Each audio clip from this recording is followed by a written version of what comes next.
Welcome to Surrender School.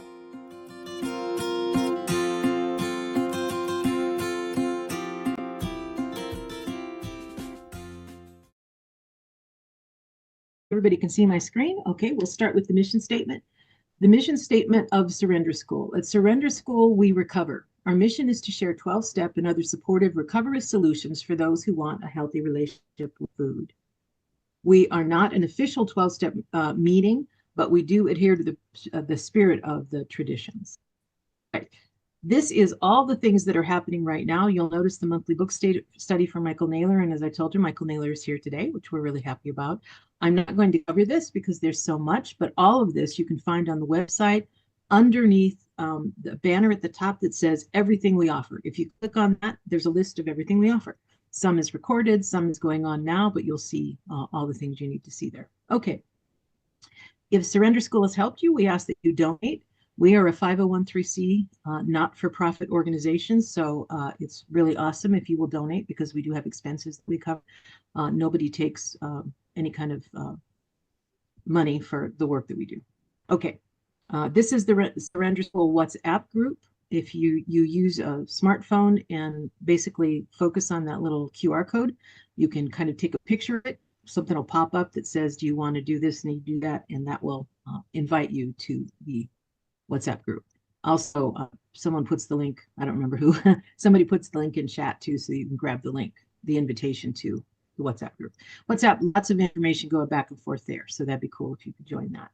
All right, let's take a moment to feel the breath going in and out. Just kind of let everything that happened this morning or this past week or whatever, just let it go. And just feel the breath going in and out of your body. Feel your feet on the floor. The goal is to be present, be here right now with all of us. And then together, let's go ahead and do this simplified set aside prayer. God, help me to set aside everything I think I know to leave space for what I have yet to learn. All right, I'm going to cover a few basics just to get started.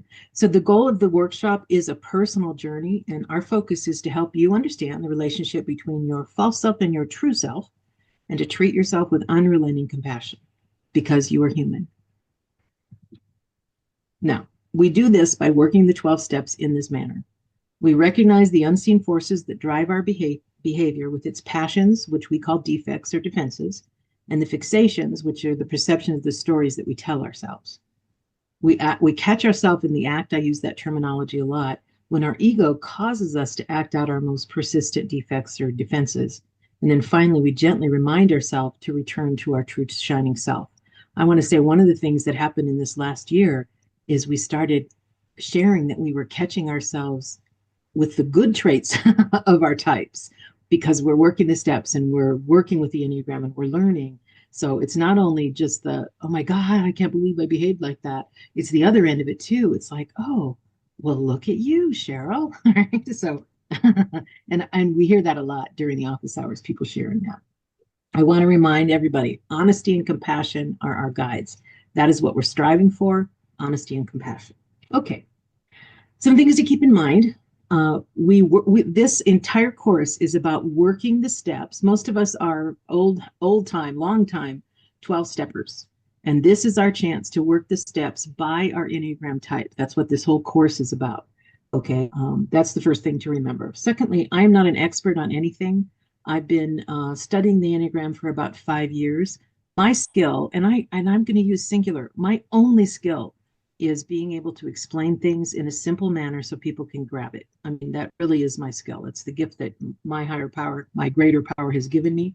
And so that's why I'm doing this. I'm not an expert on this. About most of the people that went through the course last year and then were looking at YouTubes and learning from Beatrice Chestnut and learning from Russ Hudson, those know way more than I do, right? So yeah, I'm not an expert. Please know that.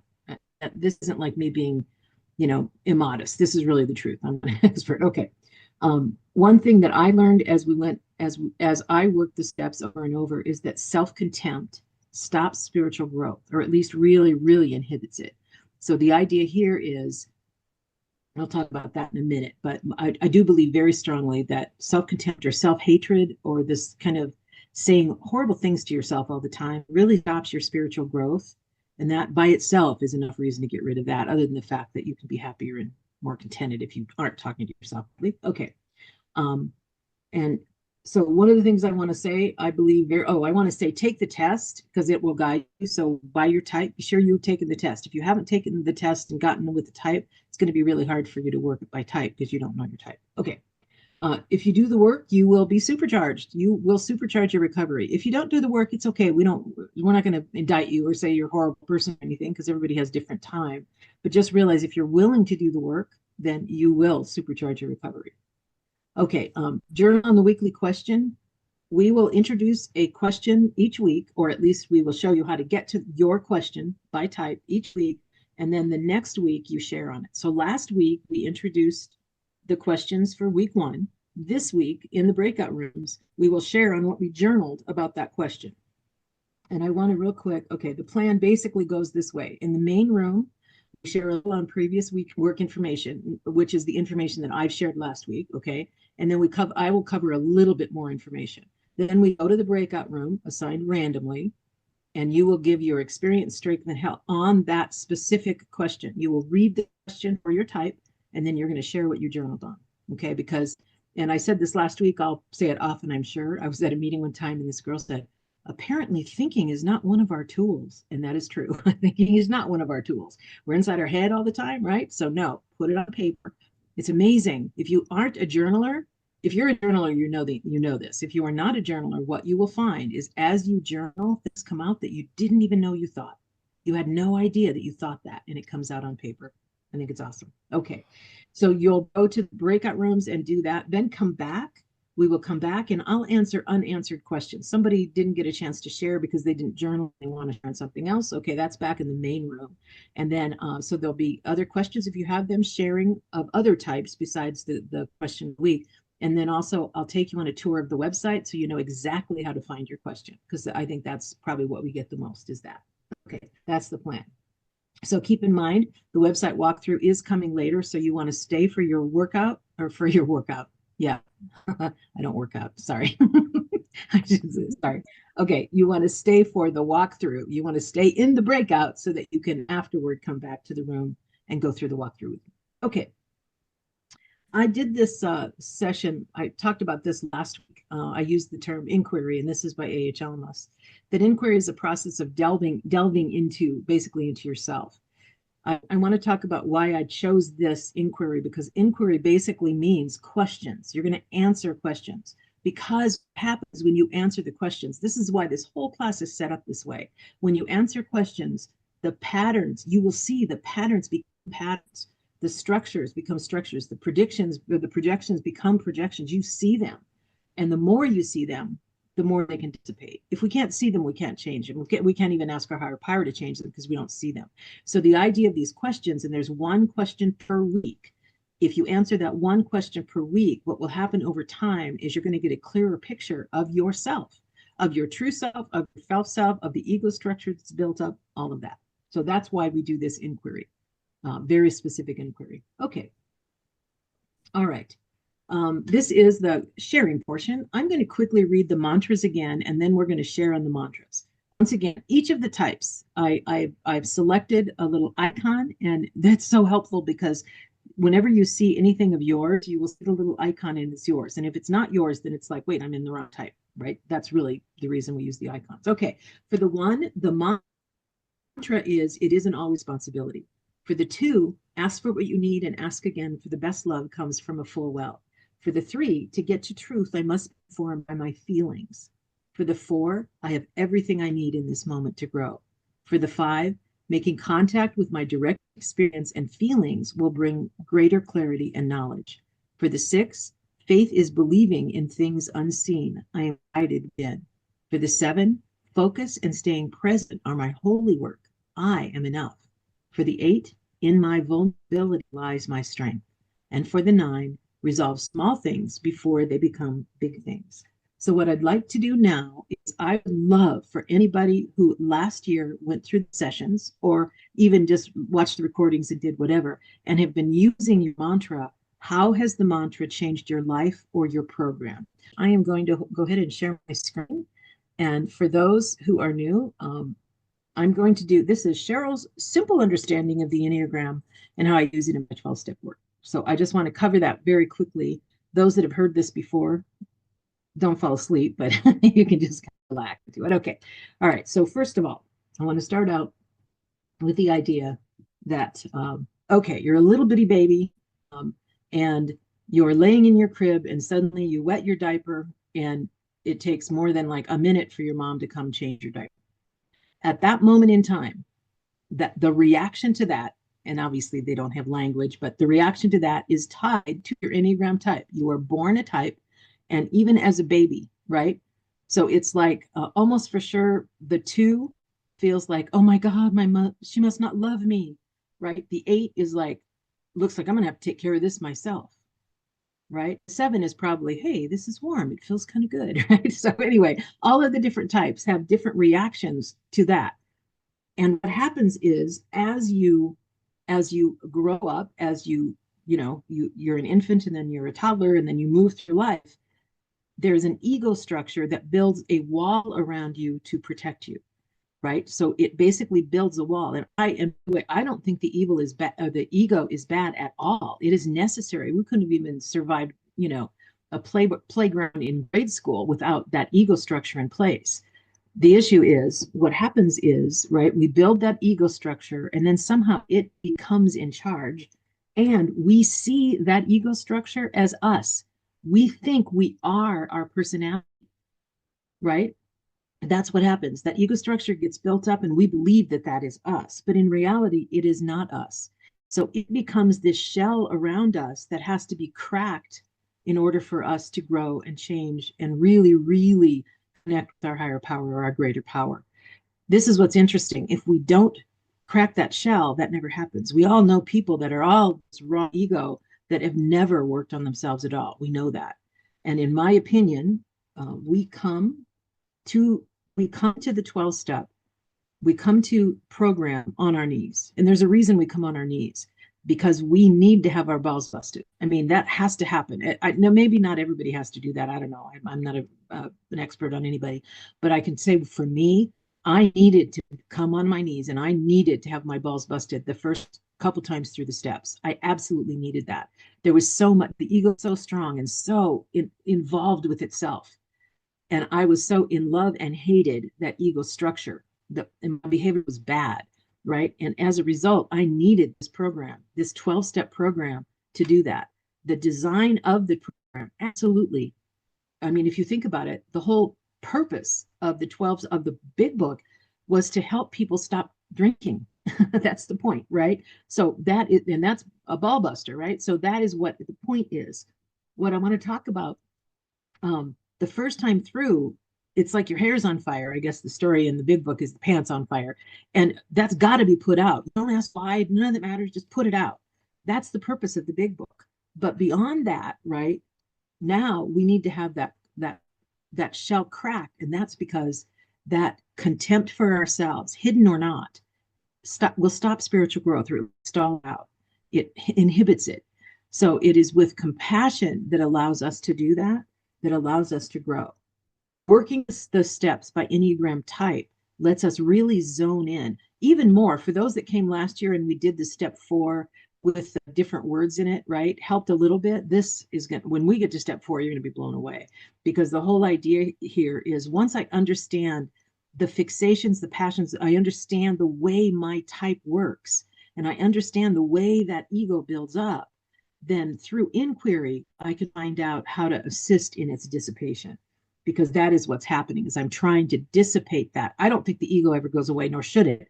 But I, as an adult, I get to say, okay, I know you're trying to protect me. I get it, but I'm an adult now. I can handle this. Thank you so much. No, I don't. Right? That's what keeps me from misbehaving with food in my case. Right. Anyway, you get it. All right. So a couple definitions. The first is, and these are my definitions of this, which is kind of a mixture of all the things that I've learned and then simplified into language that even if you don't know the nomenclature, you can hear. So virtue is the gift of the spirit for my type, and the reward that I get for returning to my true self. Last week, we talked about the passion. Passion is not excitement. Passion in the Enneagram world is basically the thing that caused your suffering, is absolutely the thing that caused your suffering. For an Enneagram 8, my thing that caused most of my suffering for me and most people in my life is that I got in people's face, right? I didn't like what they were doing. My husband used to say, when Cheryl ain't happy, ain't nobody happy. And that used to be the truth. It is not the truth anymore. It just isn't. It's none of my business, right? So I consider that growth. So the gift of the spirit for the virtue is if you think on that continuum, the passion is where we suffer and the virtue is where we grow. And this is the gift of the spirit that comes from your greater power, right? For my type. And that is type specific too, because it's what we long for. Okay. The fixation, and I'm simplifying this, but it's the way I view it. These are the stories that our ego tells us to make our passions acceptable. Right? So for someone like me who got in people's face, right? The fixation would be something like, well, of course you got in their face. You should. They shouldn't have done that. They shouldn't have done, you're in charge here. You should, all that, right? That's the fixation. At least view it from that perspective while we go through this. Okay. Growth happens in this order. Awareness comes first. And mostly this just says, realize that this is a 52-week course. 4 weeks at least, around 4 weeks for each of the steps in your type, right? And by the way, there's lots of numbers here, so if your head explodes because all the type numbers and the step numbers, just deep breath. We'll try to walk you through it. Okay, after awareness comes acceptance, right? Once you're aware of it and usually appalled by it, then you accept it and go, okay, I'm human, and then we take action, which is what we're doing right now. All right. I covered this last week. Once again, I have the icon, the type, and then the passion for the type 1 is called the perfectionist. Passion is anger. The virtue is serenity. The lie that they live under, the way they misunderstand the world, I should be perfect and life should be perfect. And then the mantra. And now I'm going to introduce some other information about this type. Because that's kind of, the first one is kind of raw ego, and then this is what it looks like once you have grown. First of all, they're now called, notice they're called the merciful teacher. And these titles, I love these titles, are from Michael Naylor's book, The Alchemy of the Enneagram for Transforming Addiction. And I think it's in Transforming Addiction, actually.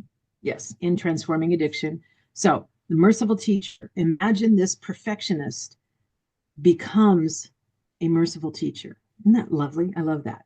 Okay, now here is what they are striving for. The one is striving to feel perfect. And the way they do that is they avoid criticism, they avoid rule breaking, and they avoid illogical behavior. Okay, that's the one. If it feels like you might be one. All right, here's the 2. Once again, passion is pride, virtue is humility. They believe if I give enough, I will be loved. That is their the way they've misunderstood the world. And here's the new information on the 2. They are called the intuitive healer. 2s are very intuitive, and now they become the intuitive healer. So their helping of other people really does help other people. Okay, they are called the intuitive healer. They are striving to feel connected. They want to be connected with other people. They do that by avoiding their own needs. They avoid being alone, and they also avoid not being needed. They want to be needed. They don't want to be needy, but they won't be needed. Okay. If this feels like you and you tested as a 2, you're probably a 2. All right. For the 3, once again, they were called the traditional title is the achiever. Their passion is deceit, usually self-deceit, and their virtue is veracity, which is honesty. The lie they live under, or the way they misunderstand the world, is if I seem successful, I will be happy. The new information on this is they are the inspiring champion. Okay, they strive to feel outstanding by avoiding failure. They also avoid emotions, and they avoid inefficiency. And by the way, I will say the question where I'll show you where the question is, these slides for that type will be included with the question. So you don't have to write them down. So when you get the question, the very first slide is the salmon colored slide. And just below it is the slide for your type like this. So you can take notes if that helps you, but you will have this. I never give the full PowerPoint, but you'll have your type of this PowerPoint, both of them in your in the weekly question. It's with the weekly question that you get. Okay. All right. For the type 4, they are known as the individualists. Their passion, Melissa mentioned this earlier, is envy. And their virtue is equanimity, like we are all one. We understand we're all alike, like that. The lie that they live under, or the way they misunderstand the world, is they believe that they're unique, which they are, but they also believe people need to know it. All right. One, right? They are called the creative alchemist. And an alchemist is somebody who makes gold out of everything. And I know 4s who make gold out of everything. Okay. They like to feel unique by avoiding insignificance. They hate to be insignificant, by avoiding conforming, and by avoiding small talk. And the 4s that have been in the group that talk about, like, they don't kind of sort of avoid small talk. They really avoid small talk. It's awesome. Okay. All right. So that's the creative alchemist. All right. For the 5, their traditional title is the observer. Their passion is greed, usually greed of knowledge, like they really like to amass knowledge. Their virtue or gift of the spirit is non-attachment. I've said before, my husband I live with a 5 we're married 44 years this summer. So, okay. The way they misunderstand the world is they believe that knowledge is the answer to everything. All right. For their new title is the kind wizard. They strive to feel sufficient by avoiding emotional reactions. They like to avoid crowds, and they avoid not knowing the answer. They really like to have the answer even before they're asked the question. Okay. For the 6, their traditional title is loyalist. Their passion is fear, and their virtue is courage. That's the one that's the easiest to see along that continuum. The way that they misunderstand the world is they believe that people are untrustworthy and they have to keep themselves safe. The new information on them, they are the courageous pathfinder. And I know 6s that have heard that, and they just feel like lit up by hearing that this work will allow them to be a courageous pathfinder.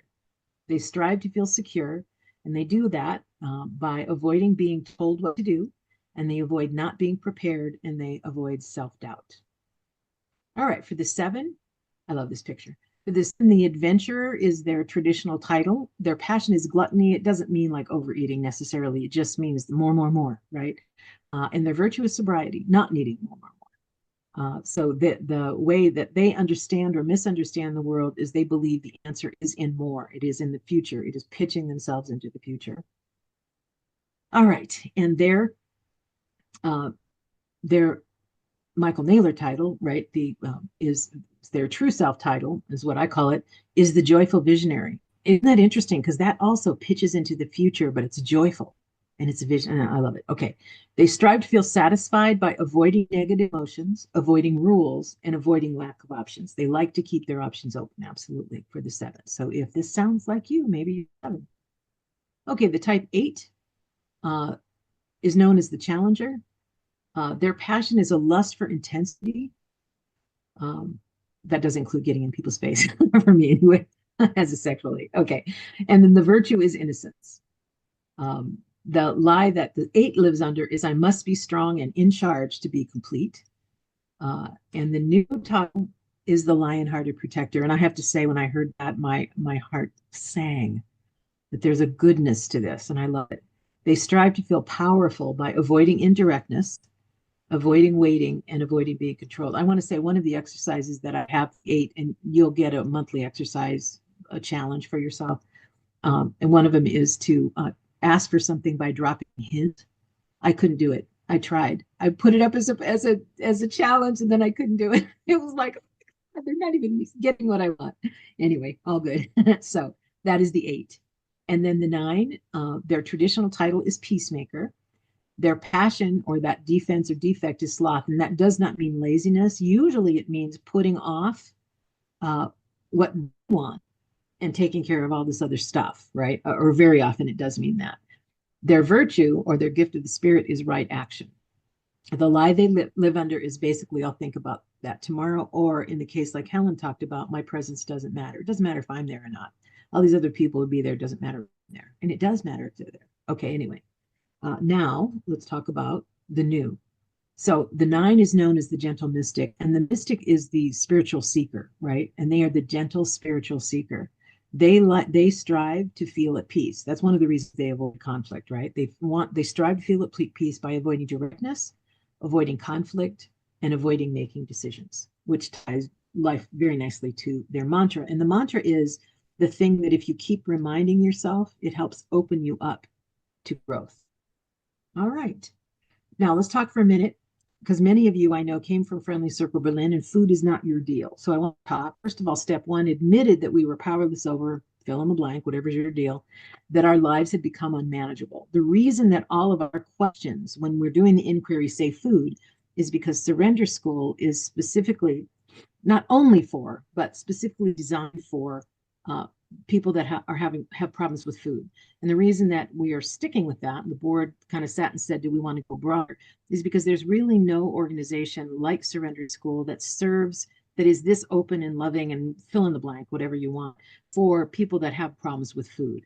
But realize, just like all of us, like Friendly Circle Berlin realizes, right, there's all kinds of addictions out there. We're just going to ask you, instead of saying food in that place, put whatever is your deal, whatever is your addiction, or if you're an Al-Anon kind of person.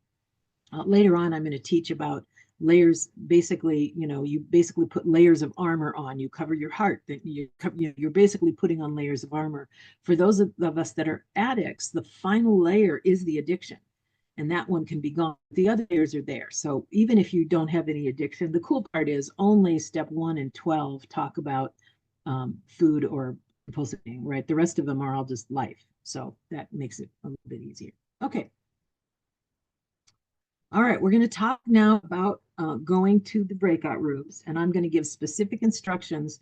And those of you that know me know that I'm not a rulesy person unless I make the rules. Then I'm very rulesy, but in general, nobody else's rules. So I want to talk for a second about how we're setting up the breakout rooms. Earlier today, I talked about, since this is 52 weeks long, and if it is just like random sharing, people won't hang around. This won't happen. So what we really want to do is make sure we are very structured in the breakout rooms, so that it's very specific sharing in the breakout rooms. Then you can come back to the room, and if that's great. But in the breakout room specifically, and not everybody has to share, by the way, so don't feel like we're going to go around the room and you have to share. If you don't do, that's fine. But what we want is everyone will read the question of the last week. You found a question. That is the question you read, and then you're going to share on what you journaled on. And that's really what we'd like to have happen week after week after week after week, right? And like I said, it's going to feel a little clumsy right now, because the breakout room leaders have asked them specifically, if somebody says, I'm not sure what type I am, for them to interrupt and say, I'm sorry, that's not what the breakout rooms are about, right? So just know that I'm going to cover these rules first, these guide, and it really is about making this work long-term, right? You can do free form stuff when it's not that, but in the breakout room, super important that we share what the design of the class. We're not going to be talking about the questions, and this is an inquiry class, and we're not going to be talking about the questions in the class itself, but in the breakout rooms. Okay, so guidelines for here. For every share, you read the question for your type, and it's kind of cool because other people that are other types have not read your question, but they'll hear it, which is cool. And then you're going to share on what you journaled. You'll learn so much about the other types as they share. Okay, the only purpose of the breakout room to share the type question. That is the reason that we have the breakout room. Okay, if that doesn't work, then we probably won't have a breakout room. But I think the idea of breakout room is good if we do it right. Okay, if you begin your share with I don't know your type, you will be interrupted. Just know that. Know that you will be interrupted. Don't be offended by it. Just know it, because determining your type is a solo exercise, not a group exercise. It is a solo exercise, not a group activity, right? If you don't know your type, you can work like one-on-one with people. You can do a lot of research. You can kind of look out there. There's so many things out on the internet you can look for. So do that. When this is finished, come back to, all right, so we've already done this, I think as much as we can. So real quick, write using pen and paper if you can. Write the specific question at the top of the page. Now you understand why I'm asking you to write it at the top of the page, because you're going to read that before you share. So we've been through that experience, so everybody knows that. Write without thinking. Don't worry about grammar, pretty writing, any of that. None of us are going to see it but you, and get it on paper, right? The whole goal is awareness. All right, one more thing. I am going to walk you through the website. So hold on a second. I'm going to go to the website. All right, so this is the Surrender School website. This is what it looks like. Can everybody see it? All right, so I'm going to arrow down to the Supercharge Your Recovery, which is directly across from Michael Mueller's picture, right? That's Supercharge Your Recovery. I click on the Go to the Supercharge page. And what you see here is click your type. So whatever type you are, this is why you want to know your type. And that, Deborah, to the question you asked earlier, if you don't know your type, answer the questions when you take the test. If you've been in recovery a long time, answer it like you were in your 20s, let's say. Okay. All right. So we're going to go in here. I'm going to go to the 2, which is the intuitive healer. When I click on that, you'll see a couple of things. First of all, you see the icon, so you know you're in the right page. You see my little dog Mayhem. Okay. It's Enneagram 2, intuitive healer. It has the mantra there, which I'm going to ask you to memorize. And then it talks about weeks 1 through 52. It has the date of that and then the question for that date. So, and that's the question that you're going to answer during that week and share the following week. And notice at the top, it says, click for the link to the weekly question shared the following week. So for 1-5, so this was the question for type 2. And the PowerPoint that you get, the very first slide, I didn't do this initially, but we will from here on. The very first slide is this salmon colored slide that has a description and whatever. And then at the bottom of that screen, it says the question, how have I used food to soothe feelings of loneliness and unappreciation when I've given too much of myself to others? That's the question for the 2. Below that, right, is another, and then what I covered during that week. So this week, when you get the question and you look at that, let me show you that real quick. Let me go back out here. All right, when you see, this is for type 2, when they see the question for this week, it has the new question. How has neglecting my own needs and focusing on others led to an unmanageable relationship with food? And below that, what you will see, right, is the new information, intuitive healer, what I've covered in the class. So that's why I say you don't have to take pictures of the slides, they're here. The big slides of the one piece of big content that I've covered that week. All right. Thanks for recovering with us.